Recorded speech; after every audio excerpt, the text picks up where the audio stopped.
très heureux de souhaiter une excellente année 2019 aux adhérents de l'IMCC, aux fédérations, aux adhérents de leurs fédérations, et puis aussi et surtout à tous nos partenaires dans nos activités professionnelles, et particulièrement nos clients distributeurs et les clients de nos clients, les entreprises de mise en œuvre. L'année 2018 s'annonçait très positive en termes d'activité pour le bâtiment en France. Et en fait, les choses ont été beaucoup plus nuancées. Il faut signaler tout d'abord à cet égard la baisse très significative de l'activité de la construction neuve et notamment de la maison individuelle, consécutive, il faut bien le dire, aux annonces fiscales du gouvernement il y a plus d'un an maintenant. C'est dont on va voir en 2019 les conséquences sur l'activité. Donc globalement, une activité relativement soutenue mais décevante par rapport aux attentes. Moi j'appelle ça plutôt un début de retournement de cycle.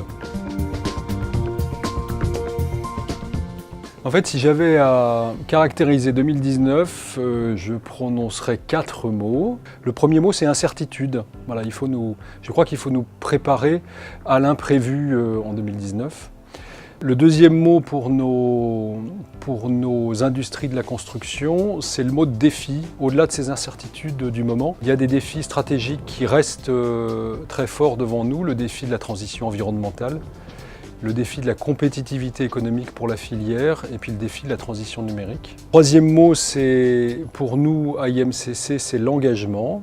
Avec ce comité stratégique de filière et ce contrat que nous allons signer vraiment, qui est le signe de l'engagement des industriels de la construction au service de la filière. Et le dernier mot, c'est collectif. Cet engagement, il est collectif. Nous ne réussirons à relever nos défis que d'abord ensemble, toute filière industrielle confondue, et puis aussi et surtout avec nos partenaires et principalement nos clients. Une condition va être la restauration de la compétitivité, des marges des entreprises.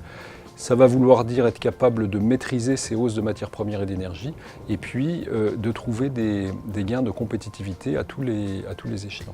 Il va falloir, comme je l'ai dit précédemment et je le répète, suffisamment de stabilité, de prévisibilité réglementaire et fiscale pour donner confiance aux clients, pour qu'on investisse.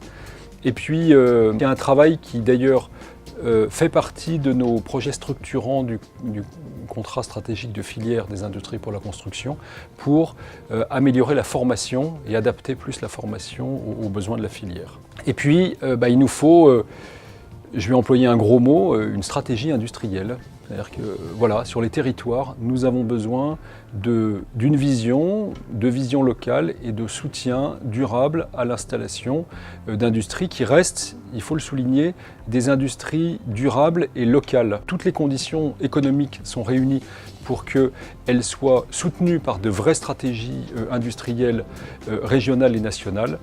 Je souhaite que ce soit vraiment le cas dans les années à venir.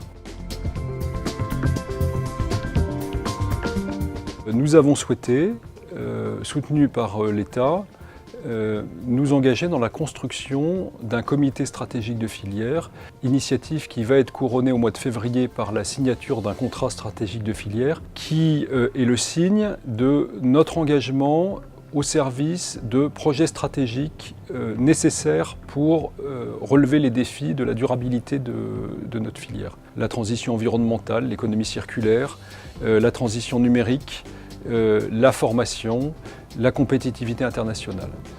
Le fait que l'État nous accompagne et que ce contrat sera signé avec pas moins de 3 ministres, le fait que nos partenaires de la filière nous accompagnent dans les projets structurants est un signal que notre mouvement manifestement est soutenu et est extrêmement encourageant. Ce contrat stratégique, ce sont vraiment les signes de notre engagement pour réussir ça. Non pas tout seul, mais collectivement avec l'ensemble de nos partenaires. Donc merci beaucoup à tous, merci à nos partenaires de nous aider et nous allons faire notre possible pour réussir ces défis. Merci beaucoup, une excellente année 2019 à toutes et à tous.